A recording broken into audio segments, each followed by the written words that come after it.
हर हर महादेव दोस्तों। 24 अगस्त 2025 भाद्रपद रविवार प्रतिपदा तिथि के दिन 7 दूर्वा और 1 चुटकी हल्दी से कर लेना, यह एक महा उपाय होगी।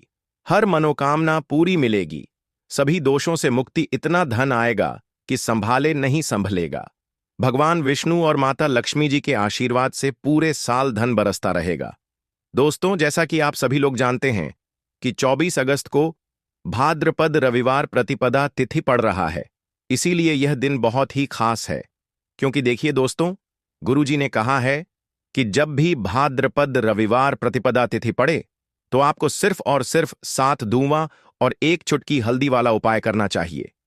यह उपाय इतना खास है कि अगर आपने सही मुहूर्त पर सही क्रिया अनुसार 7 दूर्वा और 1 चुटकी हल्दी वाला उपाय कर लिया, जो प्राचीन काल के समय का महा उपाय है, तो मान के चलिए दोस्तों, भगवान विष्णु और माता लक्ष्मी जी के आशीर्वाद से आपके जीवन का कितना ही बड़ा दुख हो, उससे आपको मुक्ति मिल जाएगी। आपकी कोई भी मनोकामना हो, मान लीजिए आप नौकरी की तैयारी कर रहे थे, आपकी नौकरी लग जाएगी। आपका बंद पड़ा व्यापार चल पड़ेगा। जिस बीमारी से आप बहुत दिनों से परेशान थे, उस बीमारी से आपको मुक्ति मिल जाएगी।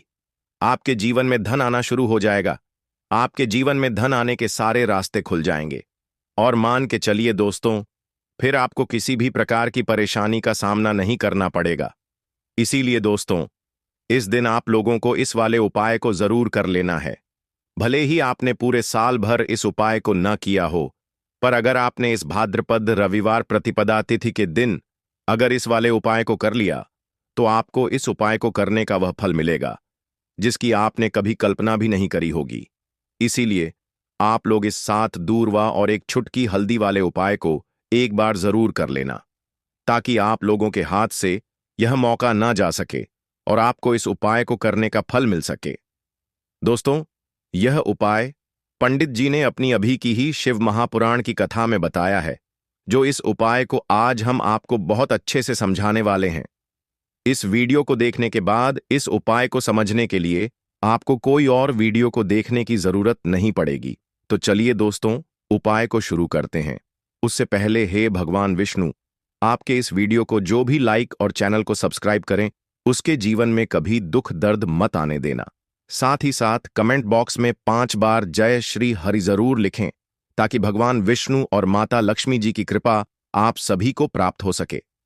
इसी के साथ मैं आप सभी को बता दूं कि आप लोग वीडियो को पूरा नहीं देखते हो, काट काट कर देखते हो और गलत गलत उपाय को कर लेते हो, तो आपसे निवेदन है कि वीडियो को पूरा जरूर देखें। देखिए दोस्तों, यह भाद्रपद रविवार प्रतिपदा तिथि का दिन यह इतना खास होता है, इतना महत्वपूर्ण होता है। देखा गया है कभी कभी बड़े बड़े पूजा पाठ अनुष्ठान से जो मनोकामना पूर्ण नहीं होते, वह भाद्रपद रविवार प्रतिपदा तिथि के दिन एक छोटे से उपाय करने से ही आपकी मनोकामना पूर्ण हो जाती है।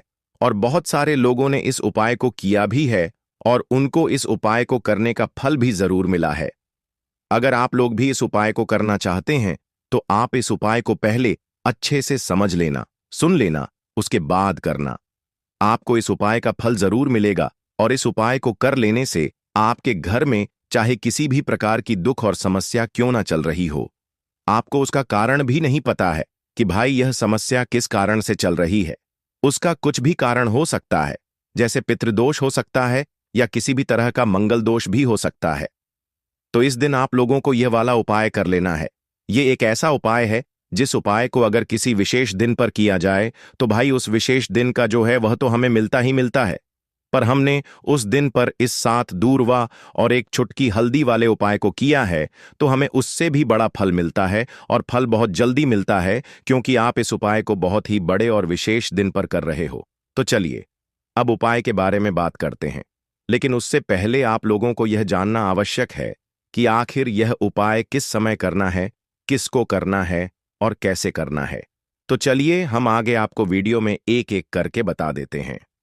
तो दोस्तों, इस 7 दूर्वा और 1 चुटकी हल्दी वाले उपाय को हमें इस भाद्रपद रविवार प्रतिपदा तिथि के दिन कैसे करना है, किसको करना है, किस समय करना है और कहां पर करना है, ये सारे सवालों के जवाब आपको इस वीडियो में मिल जाएंगे। और जो यह वीडियो देखेगा भाई, उसको 7 दूर्वा और 1 चुटकी हल्दी वाला उपाय जरूर करना चाहिए, क्योंकि इस दिन शत्रुओं और किसी भी दोष, किसी भी बीमारी से मुक्ति पाने के लिए 7 दूर्वा और एक चुटकी हल्दी का बहुत ही बड़ा और विशेष महत्व होता है। और जब बात आ जाए 7 दूर्वा और एक चुटकी हल्दी की, तो यह सोने पर सुहागा वाली बात हो जाती है और यह एक बहुत ही बड़ा उपाय हो जाता है। अब दोस्तों, इस 7 दूर्वा और एक चुटकी हल्दी वाले उपाय को आखिर करना किसको है, सबसे पहले हम लोग वह बात जान लेते हैं। तो देखो, घर की जो बड़ी माताएं बहनें होती हैं, उन माताओं बहनों में से कोई भी एक बड़ी माता बहन इस वाले उपाय को कर सकती है। और दोस्तों, अगर आप चाहे तो अपने घर में से सभी सदस्यों को भी इस उपाय को करवा सकते हैं। अगर किसी व्यक्ति की खुद की कोई मनोकामना है, खुद की कोई दुख और परेशानी है जो कि वह अपने लिए ही करना चाहता है, इस वाले उपाय को तो वह खुद अपने लिए भी कर सकता है। बाकी अगर कोई घर में से ऐसा है जो कि अपने पूरे घर परिवार की सुख और शांति के लिए यह वाला उपाय करना चाहता है, तो भाई वह भी कर सकता है। उसमें भी कोई दिक्कत वाली बात नहीं है। कहने का मतलब यह है कि इस उपाय को हर एक सदस्य भी कर सकता है और पूरे घर परिवार के सदस्य के लिए घर की बड़ी माताओं बहनों में से कोई एक माता बहन भी कर सकती है। माताएं बहनें अगर घर में उपस्थित ना हो या वह यह वाला उपाय ना कर पा रही हो, तो फिर घर का कोई बड़ा सदस्य भी इस 7 दूर्वा और एक चुटकी हल्दी वाले उपाय को कर सकता है। चाहे फिर वह पुरुष ही क्यों ना हो, उसमें कोई भी दिक्कत वाली बात नहीं है। अब दोस्तों, 7 दूर्वा और एक चुटकी हल्दी वाले उपाय को हमें करना कहां पर है? देखो, इस उपाय को हमें मंदिर में ही करना है। बहुत सारे लोग प्रश्न करते हैं, हर एक उपाय को करते समय क्या हम इस उपाय को घर पर या मंदिर में कर सकते हैं? देखो, तो इस वाले उपाय को आप मंदिर पर करोगे तो अच्छा रहेगा। घर में नहीं करना है इस वाले उपाय को। उसके बाद में दोस्तों, जो अगला प्रश्न निकल कर आता है वह ये आता है इस उपाय को लेकर कि आखिर इस उपाय को हमें किस समय करना है, सुबह के समय करना है कि शाम के समय करना है? तो देखो, इस वाले उपाय को आप लोग सुबह के समय भी कर सकते हो और शाम के समय प्रदोष काल में भी कर सकते हो। अब अगर आप पूछो कि भाई साहब सबसे उत्तम समय कौन सा रहेगा इस 7 दूर्वा और एक चुटकी हल्दी वाले उपाय को करने का, तो हम आपसे बस यही कहेंगे कि इस उपाय को आप शाम के समय करेंगे तो ज्यादा बेहतर होगा, क्योंकि भाद्रपद रविवार प्रतिपदा तिथि का दिन है और इस दिन प्रदोष काल के बहुत महत्व होता है। बाकी अगर सुबह के समय भी करेंगे तो भी अच्छा होगा, उसमें कोई भी दिक्कत वाली बात नहीं है। तो अब दोस्तों, जो अगली सबसे बड़ी और महत्वपूर्ण बात आती है वह यह आती है कि सुबह अगर हम उपाय को करेंगे तो हमें कितने बजे से लेकर कितने बजे तक के बीच में करना है, और शाम के समय प्रदोष काल में करेंगे तो हमें कितने बजे से लेकर कितने बजे के बीच में करना है। तो देखो, सुबह जितनी जल्दी हो सके आप उपाय को करने की कोशिश करना। बाकी अगर किसी कारणवश लेट भी हो जाओ, थोड़ी देर भी हो जाए तो देखो, सुबह जितनी जल्दी हो सके आप उपाय को करने की कोशिश करना। बाकी अगर किसी कारणवश लेट भी हो जाओ, थोड़ी देर भी हो जाए, तो 10 या 11 बजे तक भी आप उपाय कर लेना, पर 12 बजे से ज्यादा देरी ना हो। ठीक है, इस बात का ध्यान रखना। उसके बाद में दोस्तों, अगर शाम के समय प्रदोष काल की बात करें, प्रदोष काल का जो समय होता है वह शाम के 6 बजे से शुरू हो जाता है। मतलब शाम के 6 बजे से लेकर 7 बजे के बीच का जो समय होता है, यह समय प्रदोष काल का समय होता है। इस उपाय को 7 बजे या 8 बजे के बीच में भी कर सकते हो। मतलब शाम के 6 बजे से रात 8 बजे के बीच में आप कभी भी इस वाले उपाय को कर सकते हो, उसमें कोई भी दिक्कत वाली बात नहीं है। परंतु 24 अगस्त भाद्रपद रविवार प्रतिपदा तिथि के दिन कोशिश करना कि समय के अंतर्गत ही कर लो। किसी कारणवश ना कर पाओ तो थोड़ा देरी से भी कर सकते हो। तो चलिए, अब हम अपने सबसे पहले उपाय की बात कर लेते हैं। तो इस उपाय को करने के लिए सुबह होने से पहले उठ जाना है। घड़ी मत देखना, जब नींद अपने आप टूट जाए वही समय ठीक होता है। सबसे पहले जमीन पर पैर रखने से पहले मन में बोलना है, आज जो करूंगा वह सिर्फ अपने भाग्य को ठीक करने के लिए करूंगा। फिर बिना किसी से बात किए सीधा रसोई में जाना है। कोई दरवाजा जोर से मत बंद करना, सब कुछ धीरे से करना है। वहां हल्दी का डिब्बा ढूंढना है, जो सबसे कम इस्तेमाल होता है वही असली होता है। उसमें से बस एक चुटकी निकालनी है, ना ज्यादा ना कम, जितनी उंगलियों में आए उतनी, उससे ज्यादा नहीं। अब एक कटोरी चाहिए, तांबे की हो तो सबसे अच्छा पीतल चलेगा, नहीं तो मिट्टी का छोटा सा प्याला भी चलेगा, लेकिन प्लास्टिक नहीं चलेगा। अब उस हल्दी को उस कटोरी में रखना है, बिना किसी मंत्र, बिना किसी सोच के। बस हल्दी डालते हुए इतना बोलना है, जो पीला है वह उजाला है। मेरे जीवन में अब यही उजाला चाहिए और कुछ नहीं। अब एक सफेद कपड़ा ले लो, रुमाल हो या धोती का किनारा साफ हो, बस इतना जरूरी है। अब चुपचाप घर से बाहर निकल जाना है, किसी से पूछना नहीं, बताना नहीं। सीधे उस जगह जाना है जहां घास उगती हो, कोई मंदिर का पिछवाड़ा, कोई खाली मैदान, कोई तुलसी के पास की मिट्टी, कहीं भी जहां जमीन ने दूर्वा को जन्म दिया हो। अब जमीन पर बैठना नहीं है, बस खड़े खड़े झुक कर देखना है और धीरे धीरे दूर्वा तोड़नी है। पूरी की पूरी नहीं, बस ऊपर की 3 पत्तियों वाली शाखा, एक नहीं, 2 नहीं, पूरे 21 तोड़नी है। लेकिन हर बार जब तोड़ो तब मन में एक बात बोलनी है, हे गणपति मेरी अटकी हुई किस्मत को काट दो। हर बार यही 21 बार। अब वह दूर्वा रुमाल में लपेट लो और घर लौट आओ। अब जहां सबसे ज्यादा शांति हो वहां बैठो। मंदिर हो तो ठीक, नहीं तो दीवार का वह कोना जहां बचपन में बैठते थे वहां बैठ जाना है। अब कटोरी को अपने सामने रख देना है, दूर्वा खोलनी है और एक एक करके सारी दूर्वा उस हल्दी में डालनी है और हर बार मन में बोलना है, जो रुकावट है वह अब नहीं रहेगी। फिर उसी कटोरी को अपने दोनों हाथों से उठाना है, आंखें बंद करनी है और एक लंबी सांस लेकर उसे माथे से लगाना है। फिर बिना कुछ बोले, बिना कुछ मांगे, बस 5 मिनट तक मौन बैठना है। वह मौन ही सबसे बड़ी प्रार्थना है। अब उसी कटोरी में थोड़ा सा शुद्ध जल डालना है। अगर गंगा जल हो तो बहुत अच्छा, नहीं है तो भी चलेगा। पानी से हल्दी और दूर्वा भीग जाए, बस उतना। अब कटोरी को सिर के ऊपर से 3 बार घुमाना है, पहले दाएं से, फिर बाएं से, फिर एक बार और दाएं से, जैसे कोई अंधेरे का घेरा काट रहा हो। और फिर उस कटोरी को लेकर चुपचाप घर से बाहर जाना है, किसी पुराने पीपल के पेड़ के नीचे या किसी बहते पानी में, नदी में, वहां जाकर वह हल्दी और दूर्वा बहा देनी है। लेकिन ध्यान रखना, पीछे मुड़कर नहीं देखना है। जैसे जो छोड़ आए वो अब दोबारा जिंदगी में लौटे नहीं। फिर लौटकर घर आना है, हाथ मुंह धोना है, लेकिन ना कुछ खाना है ना पीना है, कम से कम दोपहर तक कुछ नहीं। सिर्फ मौन रहना है और मन में एक बात टिकाए रखना है, अब जो होगा वह मेरे लिए सही होगा। यही उपाय है, यही टोटका है और यही भरोसा है। इसे किसी को बताना नहीं है, किसी से चर्चा नहीं करनी है। और किसी दिन अचानक जब कोई बंद दरवाजा अपने आप खुल जाए तो समझ लेना हल्दी और दूर्वा ने अपना काम कर दिया है। अब जब उपाय पूरा हो गया, जब तुमने चुपचाप हल्दी उठाई, दूर्वा तोड़ी, मंत्र नहीं बोला लेकिन प्रार्थना की, तो समझो कि अब काम उस स्तर पर शुरू हुआ है जहां शब्द नहीं पहुंचते, जहां इंसान की समझ रुक जाती है और जहां से किस्मत की चाल चलती है।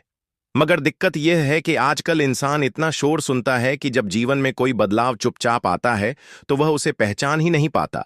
इसलिए जरूरी है यह जानना कि उस उपाय ने असर करना शुरू किया है या नहीं, और अगर हां तो कैसे। सबसे पहला संकेत, मन की हल्कापन। कोई बड़ी बात नहीं होती, बस एक सुबह उठते हो और बिना वजह मन हल्का महसूस करता है। ना कोई बड़ी खुशखबरी मिली होती है, ना कोई पैसा वापस आया होता है, लेकिन भीतर से लगता है कि जैसे कुछ हट गया है, कोई बोझ, कोई डर, कोई घबराहट जो महीनों से थी आज नहीं है। यही पहला संकेत है कि उस हल्दी ने अपना रंग फैलाना शुरू कर दिया है और दूर्वा ने जो बांधा था उसे काटना शुरू कर दिया है। दूसरा संकेत, वह लोग जो आपको नीचा दिखाते थे अचानक चुप हो जाते हैं। वह जो रोज ताना मारते थे, वह जो आपको नजरअंदाज करते थे, वह जो आपके रास्ते में दीवार बनते थे, अचानक जैसे किसी अदृश्य ताकत ने उनकी जुबान बांध दी हो। वह सामने होते हुए भी आपसे कुछ नहीं कह पाते, और जब आप जाते हो तो उनके चेहरे पर एक झिझक होती है, जैसे वह जानते हो कि अब आप वहीं नहीं रहे। यह दूर्वा का काम है जो रुकावटें बिना आवाज के काट देती है। तीसरा संकेत, रुका हुआ पैसा, अटका हुआ काम अचानक बिना कोशिश के हल हो जाता है, जैसे किसी ने फाइल को धकेल दिया हो, जैसे कोई केस जो सालों से रुका था उसमें तारीख लग जाए, या बैंक का वह चेक जो बार बार लौटता था अब पास हो जाए।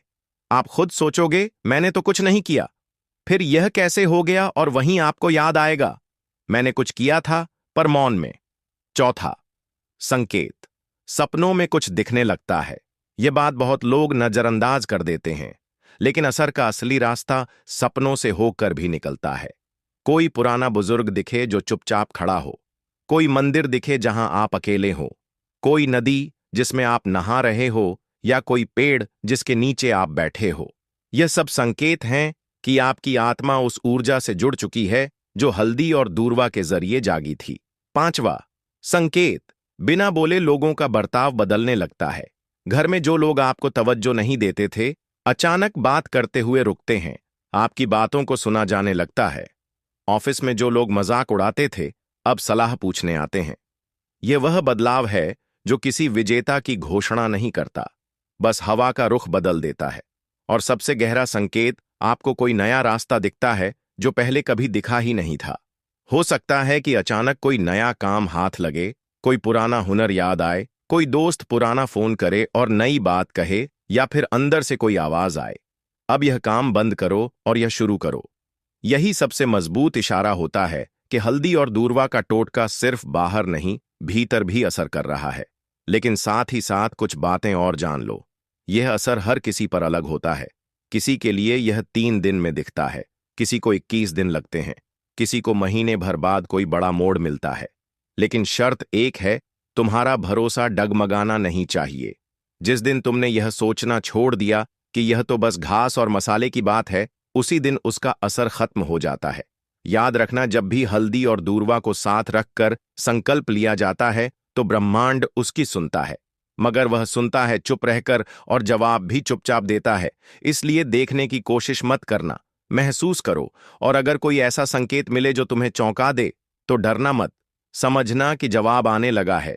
लौंग के उपाय के लिए आपको सबसे पहले जरूरत पड़ेगी 3 लौंग। अब 3 लौंग आज रविवार की रात 3 लौंग घर में इस जगह पर फेंक देना। धन की कमी आपके जीवन से दूर हो जाएगी और बड़े से बड़ा नजर दोष भी आपके घर से दूर हो जाएगा।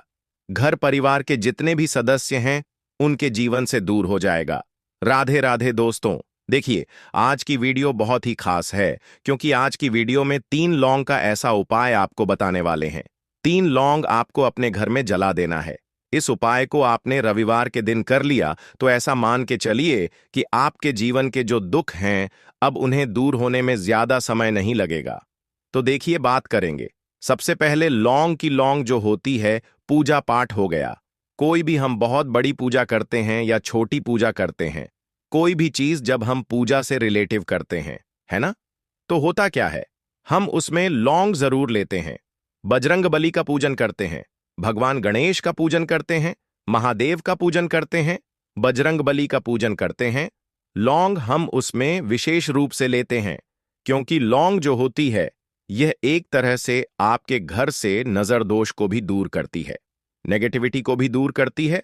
और लौंग के जितने भी उपाय होते हैं आपको बता दें, यह बहुत जल्दी देवी देवताओं को भी प्रसन्न करते हैं और आपके जीवन के कष्टों को बहुत जल्दी दूर कर देते हैं। तो जो लोग भी चाहते हैं ना कि हमारे जीवन के कष्ट जल्दी से जल्दी दूर हो जाएं, उन्हें तो विशेषकर लौंग के उपाय जरूर करने चाहिए। जो लोग चाहते हैं जल्दी से जल्दी अच्छा सा रिजल्ट उनको उनके जीवन में मिले, पैसा उनके पास आए, पैसा उनके पास रुके, तो उन्हें भी विशेषकर लौंग के उपाय जरूर करने हैं। तो देखिए, ज्योतिष शास्त्र में भी लौंग के ऐसे ऐसे उपाय हैं जिन्हें करने से व्यक्ति अपने जीवन की बड़ी से बड़ी समस्या का समाधान निकाल सकता है। कहने का मतलब है, लौंग के उपाय करके आप अपने जीवन के बड़े बड़े कष्टों को ना बहुत आसानी से दूर कर सकते हैं। लेकिन बहुत बार हम होता क्या है, जीवन में जब कष्ट बहुत बढ़ जाते हैं, दुख बहुत बढ़ जाते हैं, तो हमारा जो दिमाग होता है वह सोच नहीं पाता है। हम नहीं समझ पाते हैं कि यह जो कष्ट हम इतने बड़े लग रहे हैं और होते भी हैं, जीवन में कभी कभी बहुत बड़े कष्ट आ जाते हैं, लेकिन यह बड़े बड़े कष्ट भी आप बहुत ही आसानी से दूर कर सकते हैं। लौंग के उपाय करके देखिए।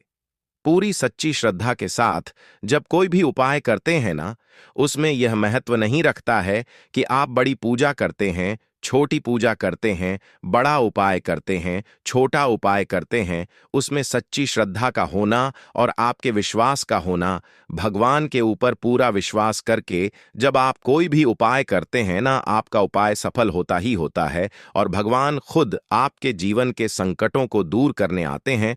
तो बात करेंगे सबसे पहले उपाय की, है ना, जो कि आपको करना है रविवार के दिन लौंग से। अब देखिए, जो सबसे पहला उपाय आपको बताने जा रहे हैं, इस उपाय को अगर आप करते हैं तो आप अपने जीवन में जो भी भगवान से मांगेंगे ना कि हाँ, मुझे यह चीज चाहिए है, ना मेरी यह मनोकामना है, ये पूरी नहीं हो रही है, भगवान आप मेरी इस मनोकामना को पूरा कर देना। तो आपकी मनोकामना पूर्ति के लिए आपको यह पहला उपाय करना है रविवार के दिन। तो देखिए आपको करना क्या है। यहां पर आपको 2 फूल वाली लौंग लेनी है ना। एक भी लौंग उसमें से खंडित ना हो, टूटी हुई ना हो। अब आप अपने घर में जो दीपक जलाते हैं, है ना, कुछ लोग होता है कि 5 दीपक जलाते हैं जब सुबह के टाइम में पूजा करते हैं। कोई कोई 2 दीपक जलाता है, कोई 3-4, है ना, कोई 1 दीपक ही जलाता है। तो देखिए, हम तो अपने घर के मंदिर में 1 दीपक जलाते हैं। तो आपको करना क्या है, जैसे मान लीजिए आप अपने घर में 1 दीपक जलाते हैं, है ना, चाहे वह फिर आप तेल का जलाते हैं, घी का जलाते हैं, किसी का भी जलाते हैं, आपको क्या करना है, जो दीपक आप जलाते हैं, दीपक आपको वैसे ही जलाना है। बस इस दीपक के अंदर आपको 2 फूल वाली लौंग डालकर इस दीपक को जलाना है। वैसे तो आप अपने दीपक को ऐसे ही जलाते होंगे, लेकिन जिन लोगों को पता है वह हमेशा दीपक में 2 लौंग डालते ही डालते हैं। देखिए, जब भी आप अपने घर के दीपक में 2 लौंग डालकर दीपक जलाते हैं ना, सबसे पहले तो यह आपके घर के वास्तु दोष को ठीक करता है। दूसरी चीज, अगर घर में नजर दोष है, नेगेटिविटी बढ़ गई है, उसे दूर करने का काम करता है। साथ ही साथ जो लोग कहते हैं कि हमारे काम में अड़चन बहुत आती है, हमारा यह काम पूरा नहीं होता है, हमारी यह विश पूरी नहीं होती, हमारी यह मनोकामना पूरी नहीं होती, तो आपकी विश और आपकी मनोकामना बहुत जल्दी पूरी हो जाती है। जब आप अपने घर के दीपक में, उसी दीपक में जिसमें आप रोज पूजा करते हैं ना, उसमें 2 फूल वाली लौंग डालकर दीपक को जलाते हैं, तो यह उपाय आप किसी भी दिन करें। जरूरी नहीं कि आपको आज रविवार के दिन करना है। जब आप अपने घर में जिस समय पूजा करें, सुबह को करते हैं, शाम को करते हैं, जब भी आप दीपक जलाएं ना, उसमें 2 फूल वाली लौंग डालकर ही दीपक को जलाएं। इस उपाय को आप एक बार करके देखें। इसका रिजल्ट आपको बहुत ही पॉजिटिव मिलेगा और आप देखेंगे कि आपके घर से नजर दोष भी पूरी तरह दूर हो जाएगा, वास्तु दोष भी दूर होगा और हमेशा आपके घर परिवार की रक्षा, ना आपके जीवन के जितने भी कष्ट हैं उन्हें दूर करके भगवान हमेशा आपके घर परिवार की रक्षा करते हैं और मनोकामना आपकी जरूर पूरी होती है। जब इस तरह से आप दीपक जलाकर भगवान से कुछ भी मांग लेते हैं, तो देखिए, पहला उपाय था यह, अब जल्दी से बात कर लेते हैं। दूसरे उपाय की 3 लौंग आपको अपने घर में किस जगह पर जलाना है और कैसे यह 3 लौंग आपके जीवन के बड़े बड़े कष्टों को न चुटकियों में दूर कर देगी। कहने का मतलब है कि आप जो सोचते थे कि मेरे जीवन का यह दुख है ना, कभी कभी आ जाता है जीवन में इतना बड़ा दुख कि हमें लगता है कि अब इस दुख का कोई अंत नहीं है, अब शायद हमारे जीवन में यह कष्ट ऐसे ही बना रहेगा। और कभी कभी व्यक्ति के जीवन में ऐसा समय वास्तव में आ जाता है। देखिए, जिन लोगों ने सहा है या जो लोग जानते हैं कि हमारे साथ ऐसा हुआ है, वो जानते हैं कि जब जीवन में बहुत कठिन समय आ जाता है ना, जीवन में दुख बहुत बढ़ जाते हैं और जीवन की परेशानियां जब समाप्त होने का नाम ही नहीं लेती हैं, तो जहां से हमें उम्मीद भी होती है ना, वहां से भी हमारी उम्मीद टूटने लगती है। हमें ऐसा लगता है कि आज हर व्यक्ति हमारा साथ छोड़ रहा है और यह सच भी है। जो व्यक्ति दुखी होता है ना, जिसके पास पैसा नहीं होता है, और जो व्यक्ति दुख में होता है, और अगर सामने वाले व्यक्ति को पता लग जाए कि यह व्यक्ति दुख में है, उसका साथ देने वाला कोई नहीं होता है, उसके साथ खड़ा होने वाला कोई नहीं होता है। एक बार को जिस व्यक्ति के पास पैसा है ना, उसके साथ 10 लोग खड़े हो जाते हैं। किसी को ना दे, लेकिन जिसके पास पैसा नहीं होता है ना, उसके साथ खड़ा होने वाला भी एक व्यक्ति नहीं होता है, यह सत्य है। देखिए, अब जो उपाय आपको बताने वाले हैं, 3 लौंग आपको अपने घर में इस जगह पर जलाना है। इस उपाय को आप एक बार पूरी सच्ची श्रद्धा के साथ करें और फिर इसका रिजल्ट आप खुद देख लेंगे। तो देखिए, बहुत बार होता क्या है, हमें ऐसा लगता है कि हमारे घर में पता नहीं क्यों इतने दुख आ रहे हैं, कर्जे की समस्याएं बढ़ रही हैं, क्यों हमारे धन की हानि हो रही है। तो देखिए, बहुत बार बहुत बड़ा कारण होता है नजर दोष। अब नजर दोष लगता कैसे है? देखिए, नजर दोष ऐसी चीज नहीं है कि आपको देखने से दिख जाएगी। मान लीजिए कोई व्यक्ति है और वह मन ही मन ऐसा सोच रहा है कि यह व्यक्ति अपने जीवन में आगे ना बढ़े, धन को प्राप्त ना करें, सफलता को प्राप्त न